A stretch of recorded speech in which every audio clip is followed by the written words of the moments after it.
ಸುವರ್ಣ news ಮುಂದೆ ಜೋಗ್ ಜಂಕ್ಷನ್ನಿಗೆ ಮತ್ತೆ ಸ್ವಾಗತ ಆಗಿದೆ. ಈ ಕಂಜೂಸ್ಗಳ ಬಗ್ಗೆ ನೀವು ಅಲ್ಲೆಲ್ಲೆಲ್ಲೆಲ್ಲಿ ಜೋಕ್ಗಳನ್ನು ಕೇಳಿರ್ಬೇಕು. ಕಂಜೂಸ್ಗಳು ಭಾರಿ ಕಂಜೂಸ್ ಇರ್ತಾರಂದ್ರಿ. ಕೆಲವು ಮಂದಿ ಅಂತೂ ಈಗ ಫಾರ್ ಎಕ್ಸಾಂಪಲ್ ಅವ್ರ ಅಡ್ರೆಸ್ ಲೇ ಅಂತಿತ್ತು ಅಂತ ತಿಳ್ಕೊರಿ. ಅವರು ಶಿಕ್ಕಾ ಮಾಡಿಸ್ತಾರಲ್ಲ, ಆ ಶಿಕ್ಕಾದ ಮಾಡಿಸೋ ಮುಂದೂ ಲೇ ಅಂತ 2 ಅಕ್ಷರ ಬರ್ಸಂಗಲ್ಲಂತ, ಒಂದಲ್ಲಿ ಅಂತ ಬರೆಸಿ 2 ಸರ್ತೆ ಓದ್ತಾರಂತ. ಹಾಗೆ ಇನ್ನೊಬ್ಬ ಕಂಜೂಸ್ ಇದ್ದ. ಅವ ತನ್ನ ಅಂಗಡಿ ಒಳಗೆ ಕೆಲಸ ಮಾಡುವಂಥ ಎಲ್ಲ ಕೆಲಸಗಾರಿಗೂ ಹೇಳಿದ, ಈ ಸರ್ತೆ ನಿಮ್ಮ ಕೆಲಸ ಎಲ್ಲ ಮೆಚ್ಚಿ ನಾನು ನಿಮಗೆ ಬೋನಸ್ ಕೊಡ್ಬೇಕಂತ ಹೇಳಿ ಎಲ್ಲ ಚೆಕ್ಕು ಬರೆದಿಟ್ಟೆ. ಅಕಸ್ಮಾತ್ ಇದು ವರ್ಷ ಹೆಂಗೆ ಕೆಲಸ ಮಾಡಿರಲಿಲ್ಲ, ಹಂಗೆ ಮುಂದಿನ ವರ್ಷ ನೀವು ಕೆಲಸ ಮಾಡಿದ್ರಿ ಅಂದ್ರೆ ಅದ್ರ ಮೇಲೆ ಸಹಿ ಮಾಡ್ತೀನಿ ಅಂತ.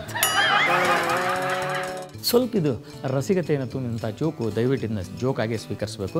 ಗಂಡ ಹೆಂಡತಿ ಕೇಸು ಹಿಂಗೆ ಇತ್ತು. ಗಂಡಗೆ ಭಾಳ ಹೆಂಡತಿ ಬೇಸರ ಆಗಿದ್ದು, ಯಾಕಂದರೆ ಲಗ್ನ ಆಗಿ 20-22 ವರ್ಷ ಆಗಿದ್ದು ಕಾಣಿಸ್ತದೆ. ಅವನ ದಿನ ಹೊರಗೆ ಹೋಗೋ ಚಟ ಅವ್ನು. ಅವ ಹೊರಗೆ ಹೋಗ್ತಿದ್ದ. ಒಂದು ದಿವಸ ಹೊರಗೆ ಹೋಗ್ಲಿಕ್ಕೆ ಆಗಿಲ್ಲ, ಮನೆ ಒಳಗೆ ಮಲಗಿದ.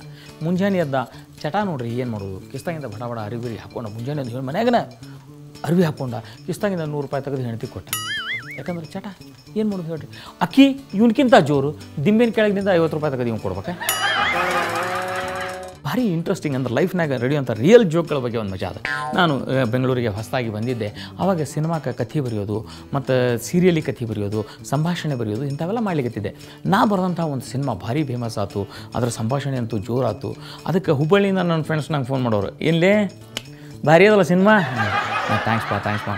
ಏ ಮಗನ ಫುಲ್ ಕ್ರೆಡಿಟ್ ನಿನಗೆ ನೋಡ.